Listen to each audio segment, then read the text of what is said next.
sea, no sé si te acordarás tú, hace un año y pico, yo escribí un artículo en navarra.com que se titulaba Viva Navarra Foral y Española. Cuando toda aquella, o sea, es lo que he mamado de pequeño, lo que me han enseñado de pequeño, lo que yo he vivido en Navarra, y no concibo otra cosa. Porque eso de que Navarra tiene planteamientos nacionalistas, de unirse al País Vasco y tal, no, siempre he oído yo eso de que Navarra nosotros antes, ¿no? Es así, es así. ¿Tú crees que corremos riesgo en Navarra de que por la deriva que está tomando fundamentalmente el Partido Socialista de Navarra, bueno, lo que ha sido nuestro ser, es decir, los fueros, la foralidad, el navarrismo decaiga y se vea en peligro? Sin duda. Sin duda, porque hay un componente, y vosotros que sois navarros, si os hablo de Euskadi Esquerra, os sonará de lo que hablo, ¿no? Y no podemos olvidar que en una determinada época Euskadi Esquerra se fusionó con el Partido Socialista de Euskadi y ha habido una deriva absoluta hacia el nacionalismo. ¿Por qué? Por supervivencia. Porque no les queda otra. O de una otra forma se arriman al nacionalismo desde planteamientos políticos y desde el punto de vista de pesebre, lo llevan claro, desaparecen. Y en Navarra, pues ese socialismo que se ve, pues es un socialismo que no tiene personalidad propia, que es un socialismo dependiente y que es un socialismo pues que depende del carguito para sobrevivir. Y la prueba es lo que ha ocurrido para que Chivite sea presidenta de la comunidad foral, ¿no?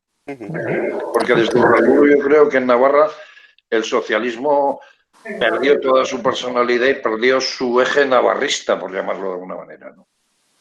Pero bueno, y los demás han dado un ejemplo, ¿no? O sea, lo que es Navarra Suma, para mí eso es sagrado, porque eso ha sido un magnífico ejemplo de la defensa de la personalidad navarra, ¿no?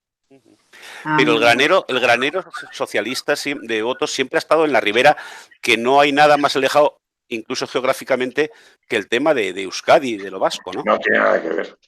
Mi madre, por ejemplo, es nacida en Alsasua, en la Barranca. Yo conozco perfectamente aquello. Y vamos, yo soy vasco parlante, he ido de crío antes de morir Franco, después de morir Franco y hasta hace unos 18, 19 años por allí. Y yo no he oído hablar vasco. Sí tenía una cierta influencia, lógicamente, marcada por el nacionalismo, por el hecho de la famosa mesa de Alsasua y todo ese tipo de cosas. Pero Navarra siempre, y sobre todo la zona de la Ribera, Corella, Cintrónico, claro. Fitero, todo aquello, a mí que me digan que aquello es vasco, es que no, es imposible. No tiene, no. Incluso Estella tampoco es vasco, es Navarra. Perfecto. Eugenio, te quería hacer yo una pregunta. Soy Pati Cabero, primero, encantada de conocerte. Lo mismo digo. Sí, soy de Comunicaciones de Pompaelo y bueno, estamos muy contentos de tenerte con nosotros porque es nuestro primer evento después de esta cuarentena que empezó en marzo. Entonces, mira, como periodista, tú y el mismo Antonio, estaba leyendo, yo era muy seguidora de Calleja, me gustaba mucho, que ha fallecido, sí, lamentablemente. Y estaba leyendo que fue muy curioso porque él tenía mucha relación con Navarra, porque fue de los que escribía y estaba siempre en temas pues contra ETA, ¿no? Y leía un artículo que él empezó en EITB, y tenía pues un puesto muy relevante ahí. Y resulta que, claro, el nacionalismo se lo quitó, se lo pidió al director echarlo, y al echarlo a él pusieron nada más y nada menos que a Uxue Barkos en su lugar. Conozco bien el tema. Sí, y bueno, y ya viste, terminó de presidenta y se ve la relación del nacionalismo pues con la política, ¿no? Y en los medios de comunicación. ¿Tú qué opinas, sabiendo que ahora está pues este supuesto partido constitucionalista de PSN, ahora con el nacionalismo? ¿Cómo ves tú la perspectiva en Navarra para estos próximos 3 años? Muy complicada si los navarros no empezáis a de una u otra forma reivindicar vuestra forma, o sea, vuestra forma o nuestra forma de ser, porque yo soy medio navarro. Entonces, yo veo un problema, es que tenéis la influencia de TV. Existe un periódico un periódico que viene también en Noticias de Navarra, me parece que viene de una influencia vasca. Estáis invadidos, lo que hay que empezar es a cultivar la personalidad navarra. Ya sé que es difícil en estos tiempos el poder llegar a eso, pero Navarra Navarra tiene su propia personalidad, pero Navarra va a ser invadida si además estamos en la actual situación desde el punto de vista nacional, porque antes se podía decir que bien el gobierno de centro derecha, cualquier otro gobierno podía proteger el hecho de que Navarra no fuera absorbida o que fuera invadida por el País Vasco. En este momento no lo veo así. O sea, Navarra puede, si los propios navarros no tomáis conciencia del tema, Navarra puede desaparecer en una legislatura aproximadamente. Tal y como lo veo yo desde fuera, porque la influencia nacionalista es brutal. O sea, está llegando a un punto en que en Fitero no se habla vasco nunca, parece que cometes un pecado mortal. Y es verdad, en Fitero no se habla vasco nunca. Y Navarra tiene su propia personalidad. Ahora, la invasión desde el País Vasco es exagerada, es brutal. Entonces, por Navarra, y tampoco entiendo por qué van a por Navarra, salvo por esos sueños sabinianos, etcétera, etcétera, ¿no? Sí, sí, muy bien. Yo opino igual. Yo que conozco, o sea, yo que soy guipuzcoano y que provengo de una familia pues con planteamientos requetés y foralistas, tanto en Guipúzcoa como en Navarra, pues es que lo del nacionalismo es increíble. El nacionalismo, aparte de que es una fábrica de destruir la realidad, es una fábrica de corrupción y está utilizando la destrucción de la realidad, la corrupción, y luego pues elementos peones que de una manera los utiliza para llegar a ese sueño absurdo del Saspi Batián, y de una otra forma hasta que lo consiga no parará, porque si no el PNV no tiene sino razón de ser. Y hay otro aspecto importante también. Ahora mismo hay una importante pelea entre el PNV y todo lo que es el mundo de la izquierda abertzale en cuanto a la hegemonía. Y eso influirá en un futuro, pero yo creo que Navarra, si los propios navarros no empezáis pues a sacar incluso la situación de Navarra fuera de Navarra, de que se conozca en Madrid, de que se sepa todas esas historias que suele montar el PNV con Icastolas, con tal y con cual, en Navarra corre riesgo en una legislatura de desaparecer como comunidad foral. Es mi opinión visto desde fuera, vamos. Wow. Ya, sí, no es descabellado en absoluto, ¿eh? No es descabellado. Sí, pero Eugenio, incluso desde el gobierno de Navarra, con partidos como UPN o como el PSOE anterior, hemos estado alimentando a la serpiente, hemos estado creando y pagando generosamente Icastolas, y Euskaltzaindías, y Corricas, y la madre que los parió. Es que ha habido ahí un planteamiento. A ver, se ha querido ser tan sumamente democrático desde ciertos aspectos que gente de UPN, que para mí me parece el partido matriz de Navarra, de lo que es la navarría de Navarra, porque tanto el Partido Popular como Ciudadanos y tal, sí, son derivaciones de eso, pero vamos, o sea, al fin y al postre, el partido matriz de Navarra, yo lo considero UPN, ha aflojado, y luego por otra parte, pues tampoco ha sabido defender lo que es en sí Navarra. O sea, no debía haber permitido que la ETV pueda emitirse desde San Sebastián, sino que se emitiera también cosas desde Pamplona. O ese choque, porque ese choque que hay especialmente en zonas de la Barranca, que tú vas allí al Saso, a Lozagutía, vas a Charre y tal, y parece que estás en el Chicago que yo llamaba Rentería Oyarzún de los años 80-90. Ya. Es horrible.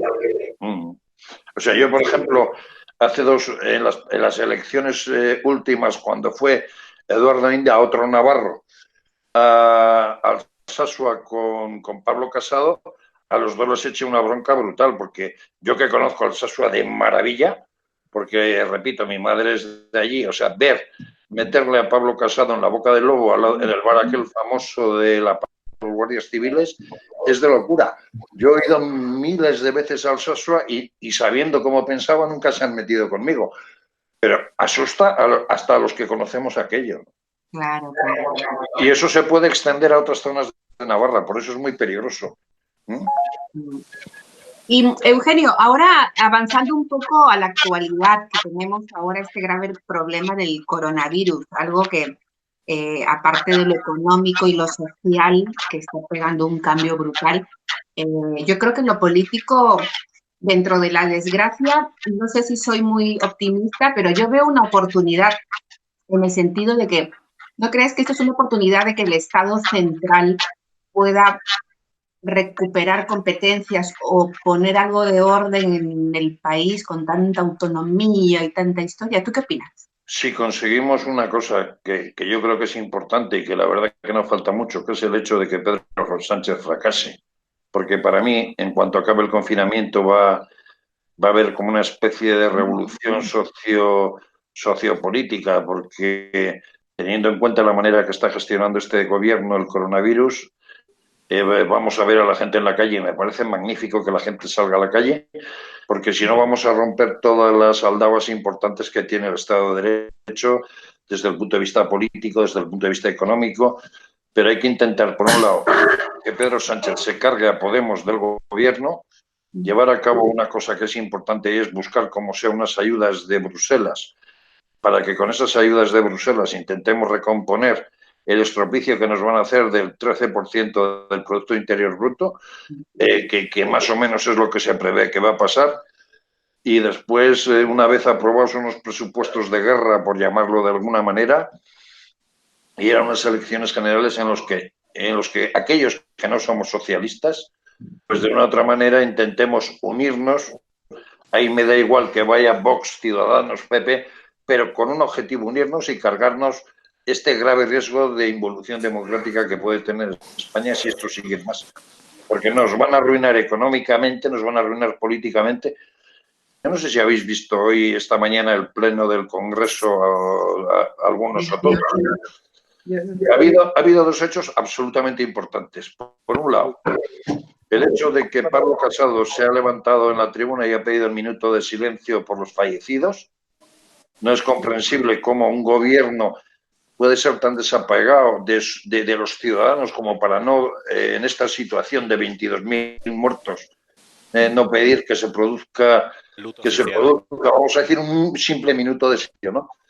Y luego ha habido otro hecho muy, muy importante y muy relevante, y es que Pedro Sánchez sabe que teniendo de partener a Pablo Iglesias no va a conseguir ni un duro de la Unión Europea y necesita ese pacto o esa mesa sí o sí. Y el hecho de que esa mesa se produzca dentro de lo que es el Parlamento, una comisión parlamentaria y tal, me parece vital, porque es la manera de frenar cualquier posibilidad de que el desastre avance, ¿no?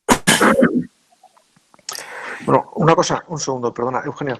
No sé si sabías que hoy también tenían una reunión de Eurogrupo precisamente para hablar de la petición, por no llamarla, era una propuesta, digamos, sí, de financiación a nivel europeo para conseguir un presupuesto cerrado y concreto y solamente para... De millón y medio. No creo que vaya a haber la aprobación de esa reunión, porque había una presión muy fuerte de otros países para que se aprobara. Y esto sería un poquito lo que está pidiendo al final Sánchez, dinero concreto. Sánchez pide para los países del sur, por llamarlo de alguna manera, o sea, España, Portugal, Francia e Italia, pide 500.000 millones de euros con fondos de coronavirus, pero con unas condiciones que no afecten a la deuda pública. Eso es absolutamente imposible. Y luego, no sé decirte, los liberales europeos han presentado un plan que era 3/4 partes de lo mismo. Pero hay un hecho que a mí, o sea, es evidente que, dada la situación que tenemos, nosotros no nos queda otra que pedir el rescate.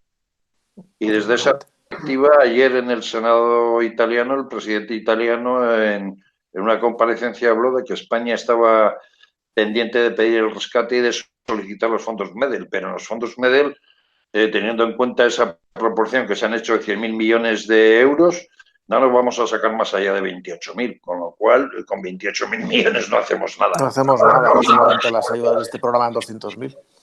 De hecho, esta mañana yo estaba hablando con el responsable político de la administración territorial madrileña y me decía que otro de los objetivos que tiene Sánchez es incautarse de los 28.000 millones de los superávit de los ayuntamientos de España a través de la Federación Española de Municipios y Provincias.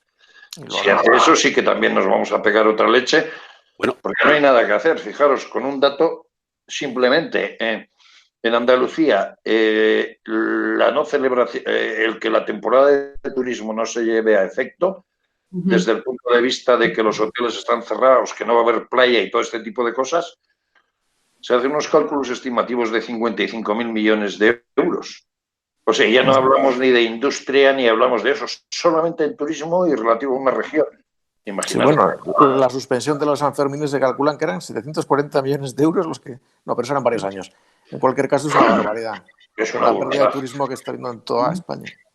Y luego daros cuenta que el turismo es el 13% del PIB.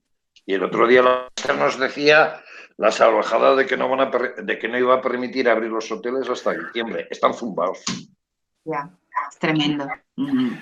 Eugenio, hay una salida, como apuntaba en una de sus columnas Luis María Ansón, como me han dicho aquí también en Madrid, gente en el Congreso, etcétera, de que se esté produciendo ruido de sables en el Partido Socialista.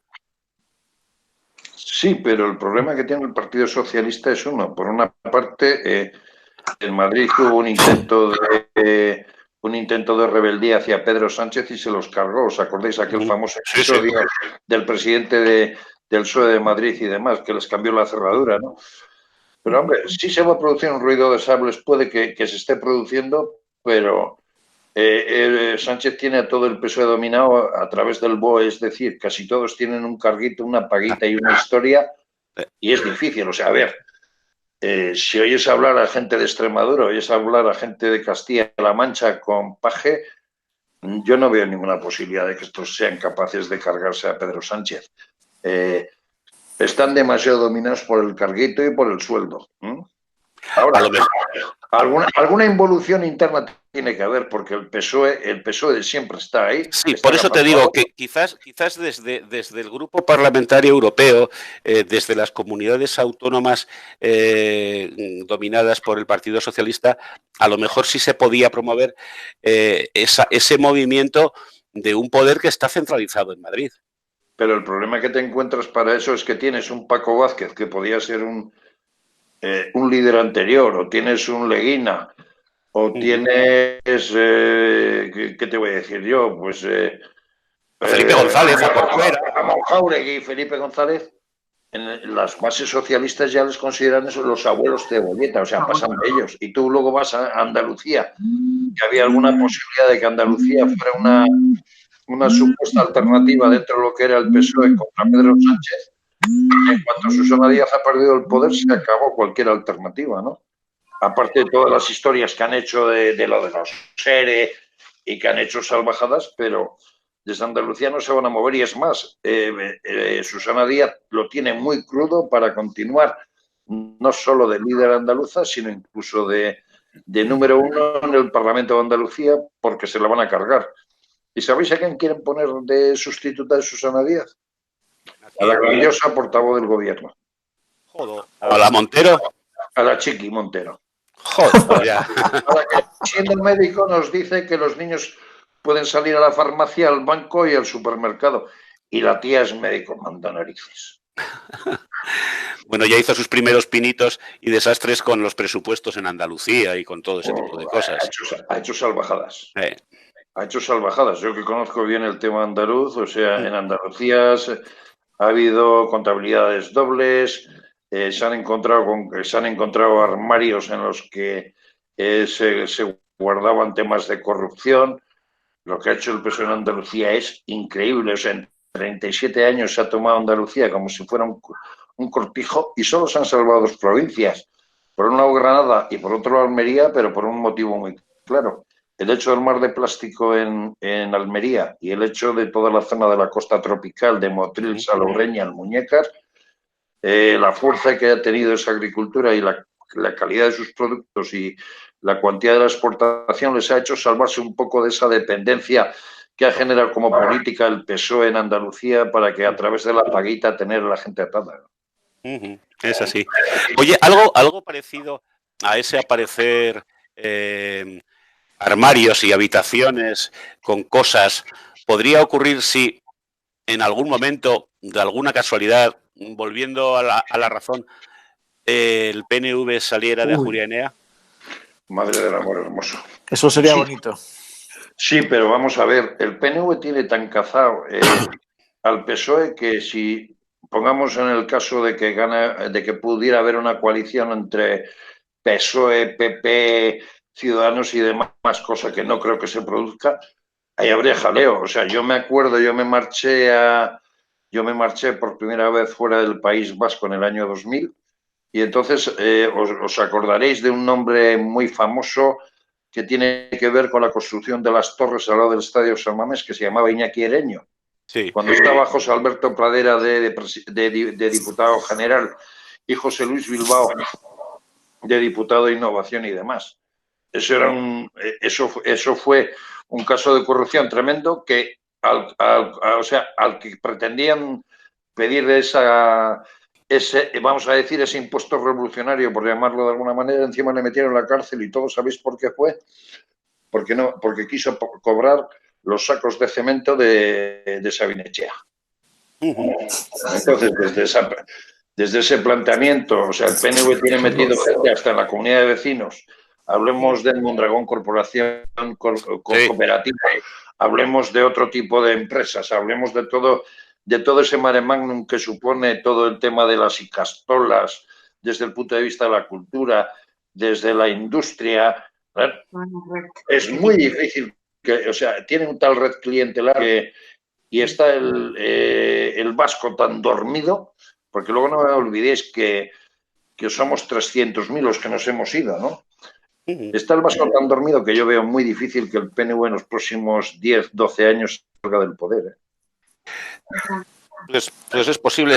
Oye, se perdió una oportunidad, y no me acuerdo qué año era, cuando iban de cabezas de lista por el PP Jaime Mayor y Nicolás. Se perdió una oportunidad porque yo lo viví en primera persona.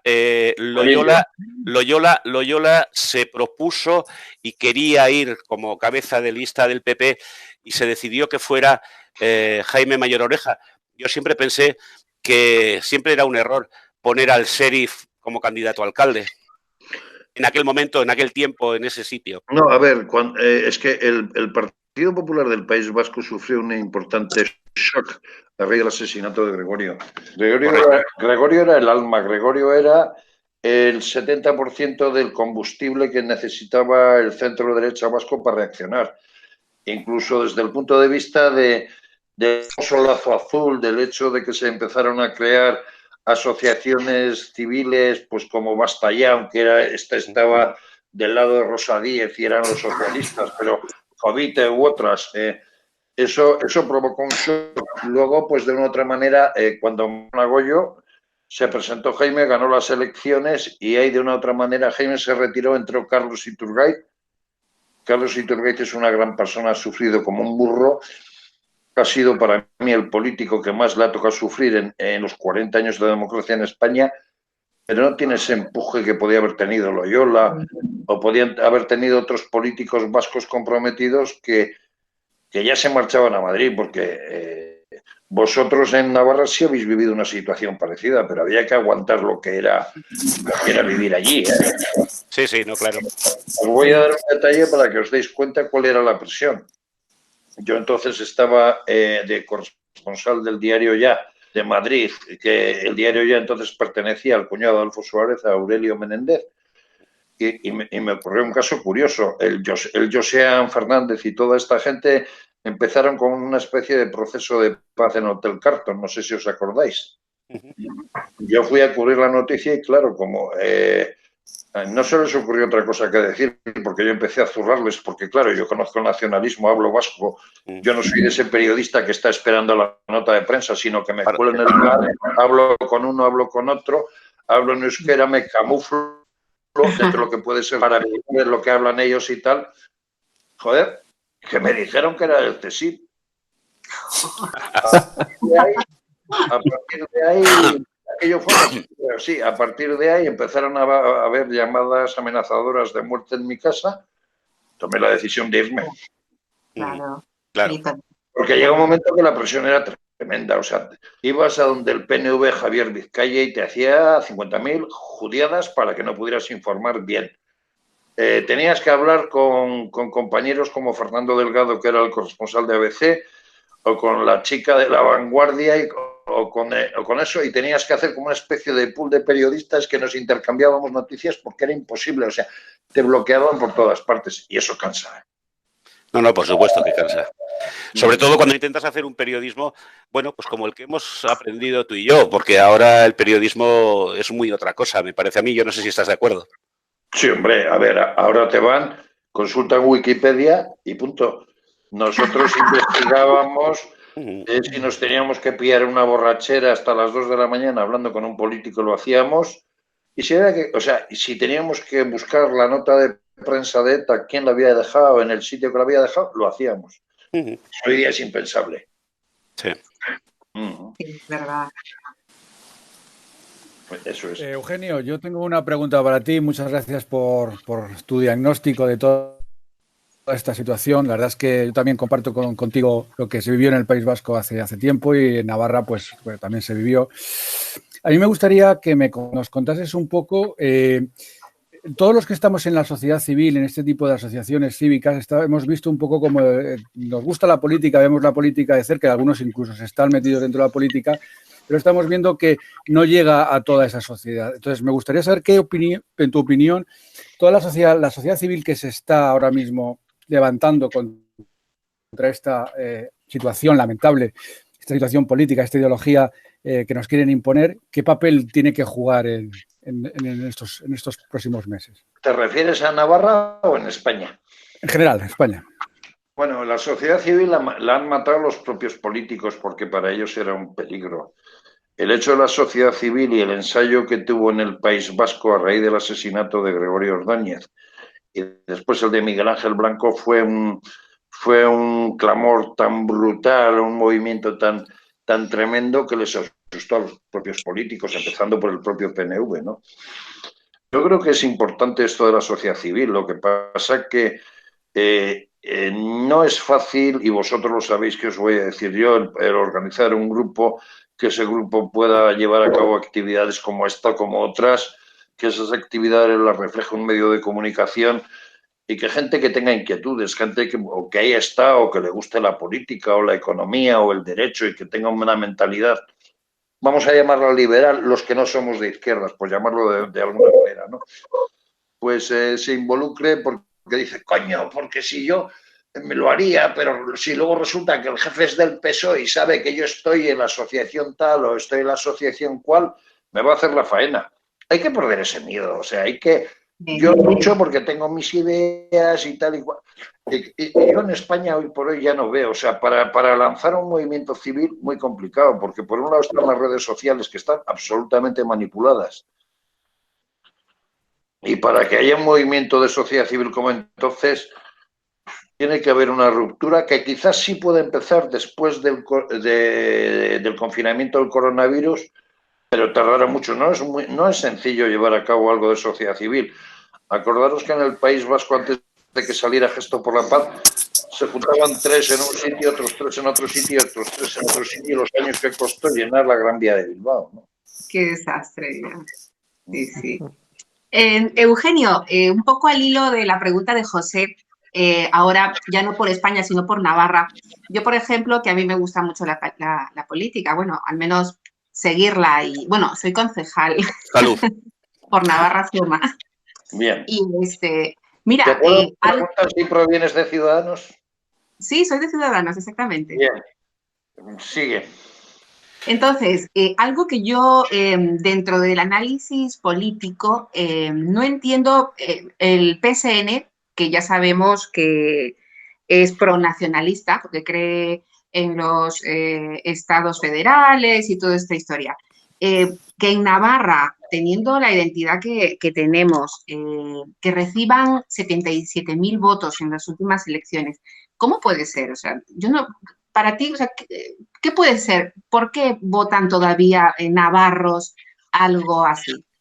Hombre, en zonas como la Barranca, vete al Saso, a Charre y tal, votar ya al PSOE es casi una heroicidad. Votar a UPN o Navarra Suma o al PP ya es una extrema heroicidad. Yo conocí, por ejemplo, a Emilio Bulandier, el concejal del PSOE de Alsasua, que las pasaba canutas y media cada vez que hacía un acto o alguna cosa. En el caso de Navarra, ¿por qué funciona el PSE de esa manera? Pues porque de una u otra manera yo creo que el resurgimiento del PSE se debe, o sea, del PSN se debe fundamentalmente a Pedro Sánchez y luego, por otra parte, del apoyo que le supone ese componente que hemos hablado nacionalista antes, porque Idoia Mendia es pura y dura Euskadiko Esquerra. No, y no solo eso, sino los pactos que con Navarra como moneda de cambio está sujetando con el PNV a nivel nacional. Claro. Aunque hoy le ha dicho Aitor Esteban a Pedro Sánchez que ojito, que igual no aprueban el próximo estado de alarma. Pero a ver, si los cargos del PSE, del Partido Socialista de Euskadi, quieren sobrevivir, tienen que agachar la cabeza, tienen que tener su departamento de desarrollo económico ahí a lo del Hotel Ercilla en Bilbao para chupar del bote, porque si no, es que están en la puñetera calle, porque en zonas como antes era Baracaldo, Santurce, Portugalete, todo lo que era la margen izquierda, tampoco dominan, ya domina el PNV toda esa zona. Ya, sí. Y en Navarra va a pasar igual. Vosotros olvidaros del PSN, vosotros lo que tenéis que ir es a fortalecer eso que es Navarra Suma. Ahí hay un partido madre que es UPN, lo que hay que procurar es que esa bronca que hay ahora entre Esparza y Sergio Sayas, que no derive en otra cosa. Y a partir... Pues va a derivar, va a ir mal y va a crear una secesión en UPN porque Sergio Sayas se está vendiendo muy bien dentro de Navarra, etcétera, y a mí no me tranquiliza nada, ¿eh? No, a ver, Sergio pues ha visto la oportunidad y está actuando inteligentemente. Y luego pues hay cuestiones también de antiguos enfrentamientos entre Íñigo Alli y José Javier y tal y cual, pues correcto, que han propiciado cierta debilidad de UPN en Navarra, ¿no? Pero hay que volver a recomponer volver a recomponer eso, y en Navarra es complicado porque hay medios de comunicación acosando. Tienes un gobierno central que a la chivita le va a dar lo que pida. Es muy difícil. Entonces, desde el punto de vista de Navarra, salir a la calle sí, pero salir a la calle para movilizar la sociedad. ¿Y cómo moviliza la sociedad? Para eso hace falta dinero, pero imaginación, no queda otra. Sí. Eugenio, ¿falta estatura en los políticos a nivel nacional y a nivel Navarra? Sí, sin duda. O sea, los que ya tenemos una cierta edad, tú ves, y me voy a olvidar de los políticos de la época de Fraga, Suárez, Felipe González y demás, pero desde Zapatero a esta parte la profesión de político se ha convertido en una profesión. Ya no existe vocación, ya no existe esa inquietud que teníamos en los que nacimos en la política con la generación de la democracia, que veíamos la clave, que leíamos libros, que íbamos a la sede y nos importaba tres narices estar hasta las 3 de la mañana ensobrando. Hoy no, hoy el tío que se te mete en política va a los 5.000 euros o 6.000 euros que puede ser diputado en Madrid o ser diputado en el Parlamento regional de turno. No les interesa otra cosa. Y luego hay otra cuestión que también es importante. El nivel del político de hoy día proviene de las nuevas generaciones o de las juventudes de cada partido y no tienen inquietudes ni en formarse y nada. Tienen una carrera, pero eso no vale para nada. O sea, les dices cómo se hace una PNL y no lo saben. Hombre, yo creo que hay excepciones en eso. En Navarra has mencionado a José Javier Esparza, yo creo que Carlos Pérez Nievas también. Pero sí es cierto lo que tú dices, Sergio Sayas no ha hecho nunca nada más que ser de Juventudes de UPN. A mí me gusta más el otro diputado, que ahora mismo no me acuerdo el nombre, que salió en el último pleno de... Antonio Adanero. Sacó el carácter navarro. Carlos Adanero. Sergio parece, y ojo, lo digo con todo el respeto del mundo, lo hablo desde un aspecto de análisis coloquial y eso. pero Sergio parece un chaval que quiere ser dentro de lo que es la navarridad como una especie de derivar UPN al progresismo, y si hace eso va a machacar UPN y lo va a destrozar. Hombre, a mí no me parece mal que lo derive al progresismo un poco, ¿eh? Un poco, desde luego. Sí.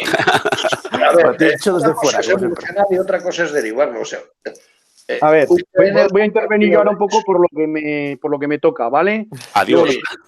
Pachi Paz, Pachi nuestro Paz, soy vicepresidente. presidente de la Asociación Pompaelo y soy concejal por UPN en Berriozar. Bueno, en primer lugar, voy por partes un poco. Voy a empezar por el tema que comentéis de Sergio Sayas, Javier Esparza. Bueno, simplemente que en UPN, pues ahora mismo hay dos corrientes, son dos maneras de ver las cosas de diferente manera. Juan Cruz allí y otro. Eso no es malo. Jaleo que Juan Cruz se marchó y fundó un partido que luego fracasó, luego volvió a UPN. Ese es el problema que ha pasado en Navarra, la debilidad que ha tenido el centro derecha. Pero bueno, yo pienso que esto no es malo, yo pienso que esto es bueno, porque yo creo que esto sí que nos va a reforzar. Es decir, dentro del proceso interno que se ha creado ahora entre dos candidatos que se presentan, que optan a la presidencia del partido, luego pase lo que pase, tenemos claro que todos remamos en la misma dirección. Es decir, esto de... Pero no. Sí, pero no, y tienes un ejemplo palpable en esa situación, que son las primarias del Partido Popular. Se presentaron 4 candidatos, de esos 4 candidatos quedaron 2, Soraya Sáez de Santa María y Pablo Casado, y hoy por hoy ya han pasado casi 2 años, en julio va a hacer 2 años, todavía esa situación no está recompuesta. ¿Por qué? Porque ambas partes no han llegado a un pacto, porque ambas partes no han sabido no agredirse, y eso genera problemas. Lo que pasa que lo que no puedes es que en un partido político sea ya, vamos, de carácter vitalicio todo, no. para evitar que se fragmente, que haya, no sé, yo creo que siempre con los años... Pues, pero la solución es muy sencilla. Tú pones una confrontación entre Sergio Sayas y José Javier Esparza, que gane a Sergio Sayas. Sergio Sayas debe contar con José Javier Esparza y hacer una transición tranquila, relajada, una transición que no sea traumática. No es cortar por lo sano y ahora vete tú y me quedo yo y se acabó, no. Porque en el caso de Navarra se juega mucho más del liderazgo de un partido, se juega la parte de Navarra. Quiero recordar un poco que este proceso ya pasó algo similar en la época en la que se disputaban la presidencia Yolanda Barcina y Alberto Catalán. Salió Yolanda Barcina y no hubo ningún problema. No hubo ningún problema. Y de hecho, se llegó Yolanda Barcina consiguió ser presidenta de Navarra. Es decir, que lo mismo que aquel debate o aquellas dos corrientes que habían en aquel momento, yo creo que beneficiaron de por sí y salió un UPN mucho más reforzado. Entonces yo quiero pensar que con esto pues va a ser lo mismo. Bueno, a lo mejor cada uno tiene que hacer un ejercicio de reflexión y poder adquirir pues propuestas tanto de un lado como del otro, ¿no? Al final hay que ser integrador, es decir. Y es pues conseguir recuperar Navarra, porque Navarra está, como bien has dicho, está prácticamente perdida. Sí. Entre que el Partido Socialista está en una actitud de que no quiere saber nada, cuando de toda la vida UPN y el Partido Socialista en Navarra han estado condenados a entenderse, porque no había otra opción. Sin embargo, el socialismo que existe en Navarra ahora mismo no es el socialismo natural de Navarra, es el socialismo vasconizado.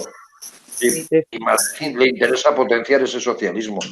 Sí. Pero en el caso de UPN, o sea, a ver, para mí UPN, o llámale Navarra Suma, UPN es un partido vital desde el punto de vista de que representa de una u otra manera lo que es el carácter navarro, lo que es la idiosincrasia navarra. Y yo creo que es el partido que puede aglutinar, como se ha esforzado en llevar a cabo ese pacto de Ciudadanos y pues ese pacto de coalición con Ciudadanos y luego el pacto de legislatura con el Partido Popular. Yo creo que tienen que ir a que no se produzcan ningún tipo de grietas, sino todo lo contrario, reforzamiento. Yo con Sergio no lo veo, honestamente. O sea, Tampoco le conozco mucho, le conozco de sus 2 intervenciones parlamentarias y sigo su trabajo porque yo UPN lo sigo muy directamente.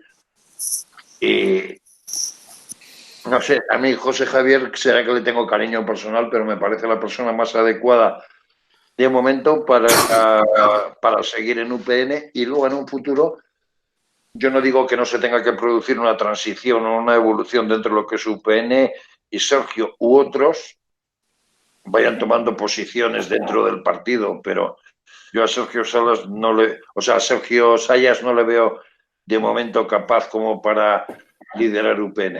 Opinión personal, ¿eh? Sí.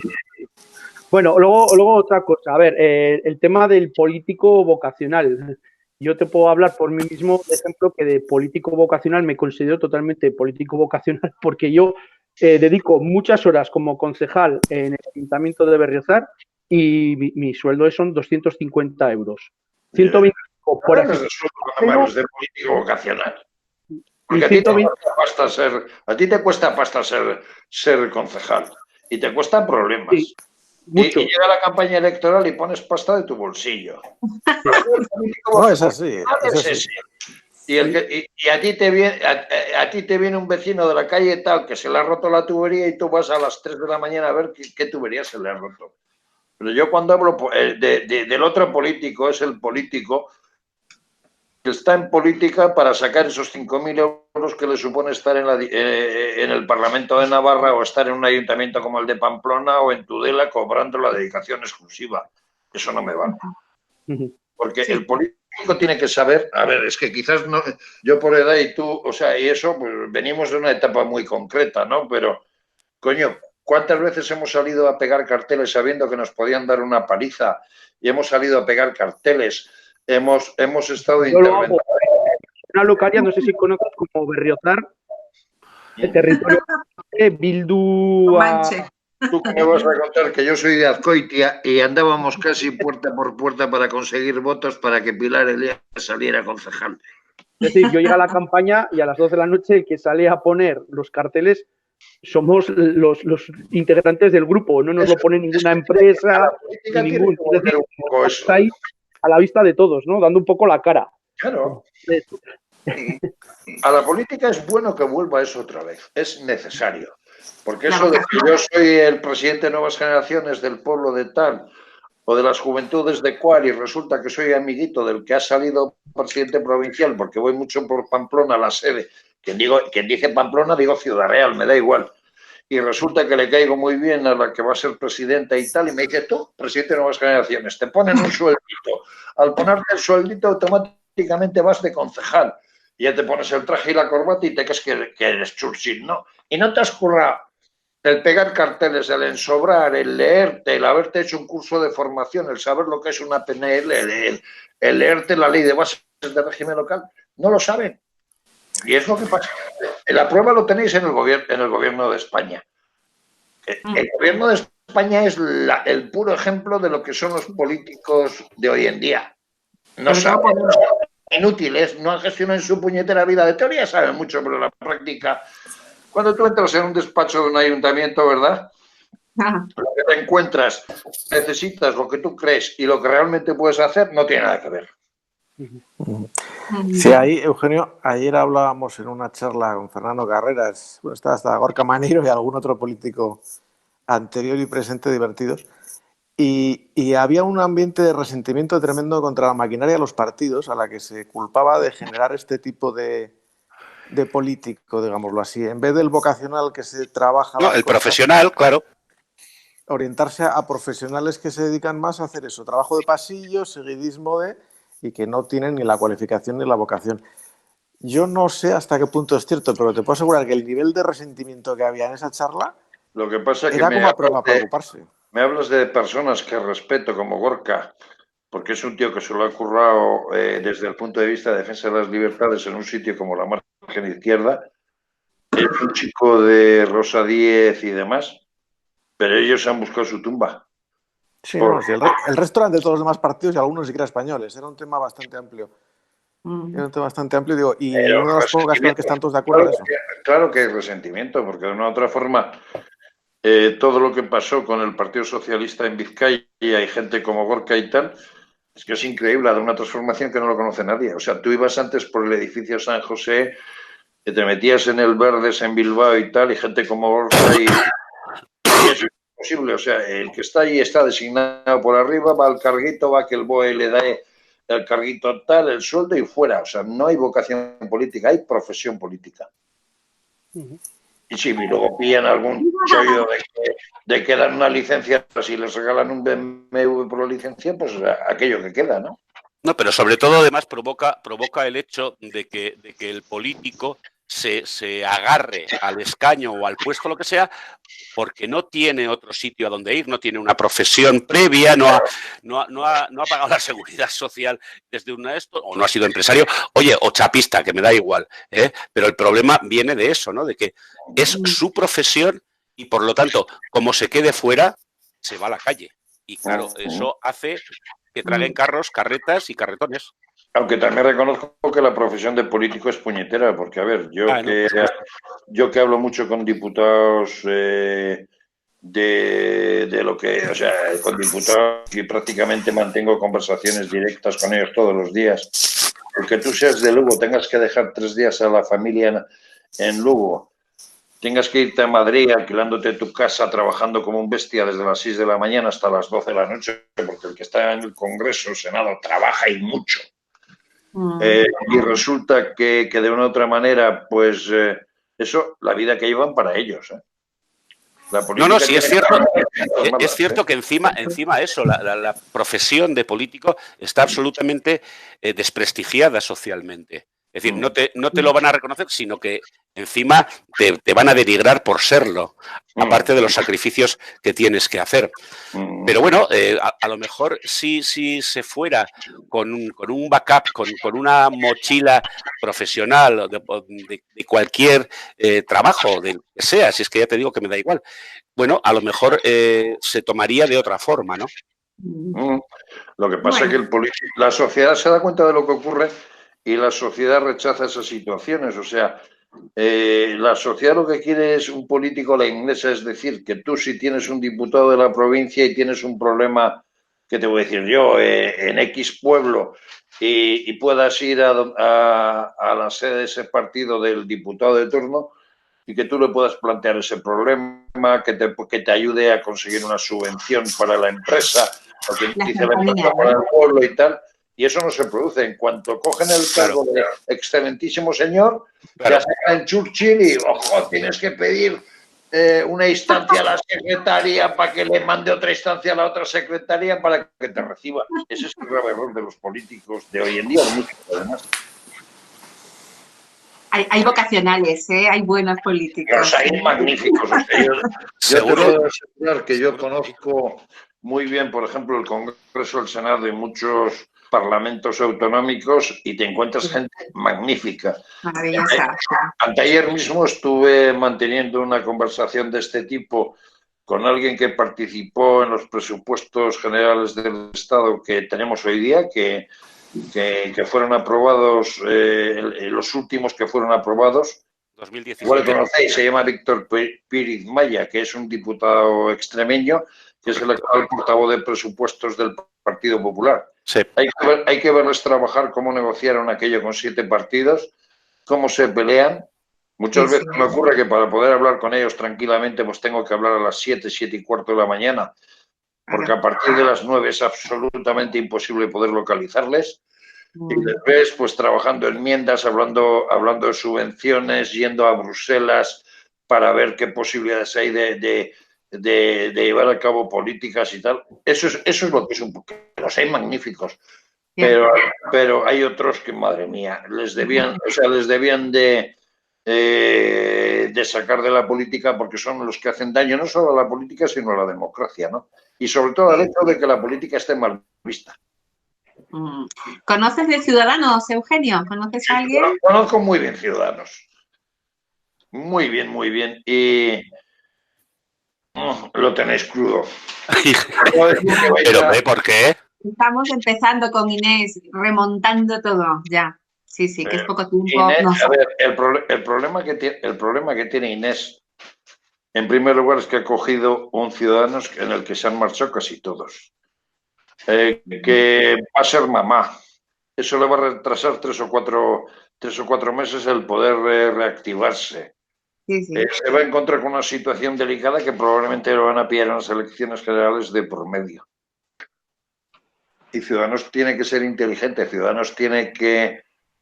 Yo creo que tienen que llegar a un entendimiento de una puñetera vez, Inés y Pablo Casado, y trabajar de manera conjunta. Si quieren mantener siglas, y por qué no en las próximas elecciones volver a aquello de que se hizo en su día, que algunos os acordaréis de AP, PDP, UL. ¿Por qué no PDP más Ciudadanos? Simplemente un España suma. Sí, pero llámale como quieras, pero a mí me parece... Lo que pasa que con Vox... A mí Marcos de Quinto me encanta. Eduardo, o sea, Edmundo, el nuevo, este que fue... Está de portavoz ahora, sí. Me gusta. Aunque es un poco blandengue, pero Ciudadanos ha tenido un pecado y ha tenido un problema, y ese problema le va a costar quitarlo, ¿eh? O sea, el hecho de... Primero, Fran Hervías. Segundo, la catalanización de Ciudadanos, porque Ciudadanos no ha sido un partido normal. Es decir, Ciudadanos era lo que Barcelona decía, lo que a Barcelona le interesaba, y tú que estabas en Navarra tenías que decir, coño, que me venga a mí Fran Hervías para decirme a quién tengo que poner en Berriozar o en Alsasua, y por qué tengo que ir de esta manera y no de otra. Por favor, Fran Hervías es de Granada, de Navarra, no saben nada. Ya no está, Hervías, ya no está. No está. Ahí, Eugenio, ya sabes que es donde siempre discutimos, porque aunque estoy completamente de acuerdo en que para parar el problema, digamos, de fondo, hace falta por lo menos colaboración. Yo es que sigo pensando que las ideas que representa Ciudadanos son buenas ideas, pero mal planteadas. Son diferentes, sustancial, por no decir esencialmente diferentes de las que plantea el PP. Por eso lo que ha pasado en Navarra con UPN... Yo estaba muy cabreado con Rajoy y estuve pensando, digo, me voy del PP, coño, y Rivera parece un chaval que merece la pena. Le escuché en Almería, tuve una cena muy amplia con él. Luego, las malas artes internas, dije, hasta luego, cocodrilo, me quedo donde hay. Me quedo donde estoy. No quiero saber. A mí, esas artimañas de Fran Hervías, esas artimañas de otros y tal, no. O sea, pues, si tú eres de Navarra, deja que sean los navarros los que te digan cómo se tienen que hacer las cosas, como tal, como cual. Y es recuerda que hay ciudadanos en Navarra también. Entonces, que hay ciudadanos en Navarra, gente que tiene la opción de Ciudadanos en Navarra, que no solamente es UPN. Yo creo que Ciudadanos es una magnífica opción para... en un momento de vuestra no foralidad para... Si la vuelta... No. Yo creo que ese tema en Navarra está resuelto a partir de Navarra Suma. Pero a nivel nacional... En un supuesto de vuelta a la racionalidad del Partido Socialista, a lo mejor Ciudadanos sería la pieza de encaje para construir un bloque constitucionalista de verdad que pudiera hacer algo fuerte y estable en Navarra. Pero el problema que tiene Ciudadanos, y en eso vais a estar de acuerdo conmigo, es que ha sido un partido indefinido, es decir, era un partido que en sus estatutos iniciales se definía como un partido de centro-izquierda, vale, perfecto y admisible. Pero luego la deriva que cogió Rivera de decir yo voy a competir con el PP y voy a absorber al PP y tal, ahí se pegó la leche merengada.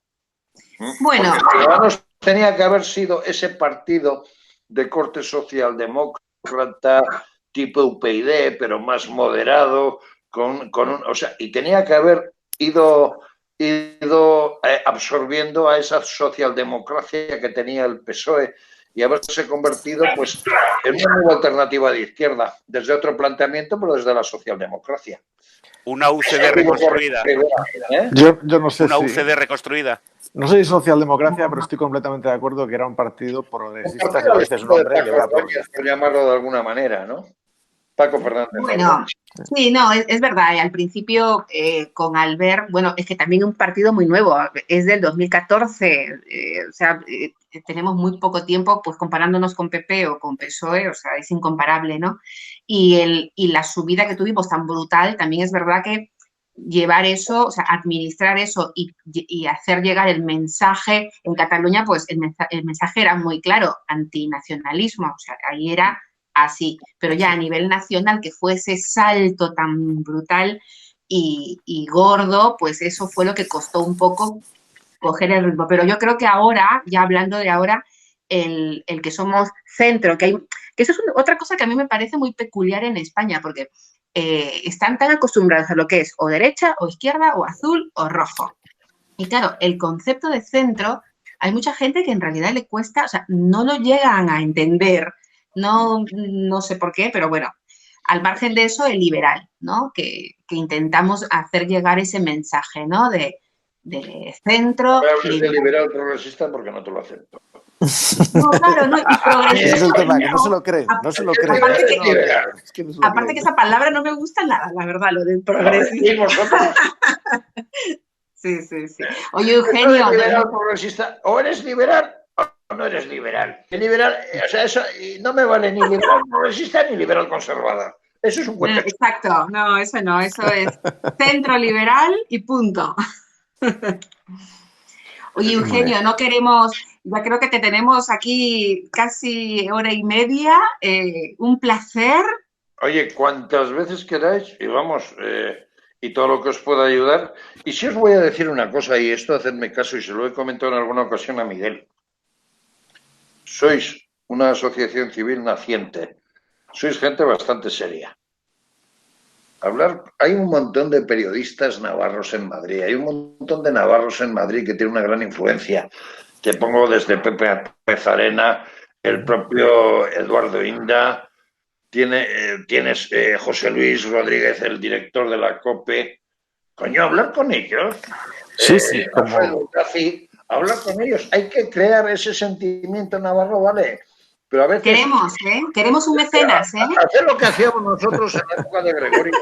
Buscamos padrino, No, pero como mecenas, no, pero a la salida que organicemos una comida con periodistas navarros aquí en Madrid, yo me ofrezco a organizarla, ¿eh? Exacto, Antonio, te tenemos aquí de representante, Antonio. Eugenio, ¿y tú vienes?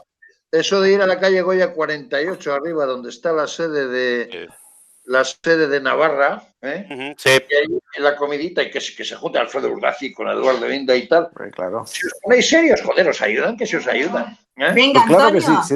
De hecho, si no hubiéramos tenido lo que tenemos encima, ya sabes tú que lo teníamos en el calendario, esa famosa visita a Madrid. De hecho, José ya tenía en la agenda haberlo hablado contigo porque teníamos... Está pendiente la conferencia en Pamplona de los jueces. Exacto. Sí. Que será. Sí. No, exactamente. Eso lo garantizo.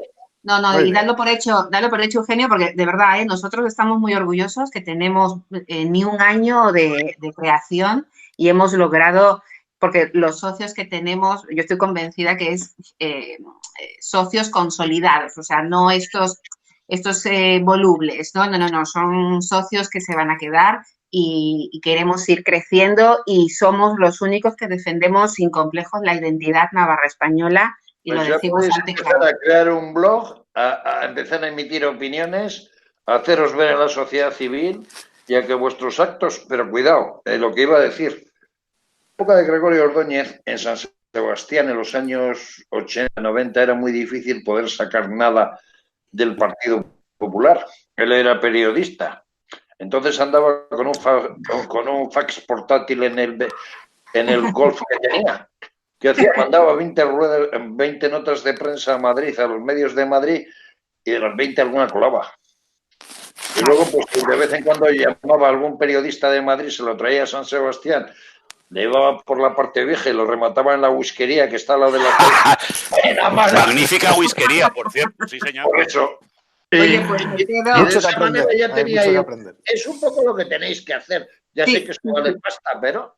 Ya. Pero me quedo con la posibilidad, Antonio, en Madrid de eso está hecho en noviembre. No desde Navarra. Exactamente. Buenísima idea, Eugenio, muchas gracias. Conmigo, yo soy medio navarro, así que yo digo que contamos contigo, te vienes a Madrid, ya te lo diría yo.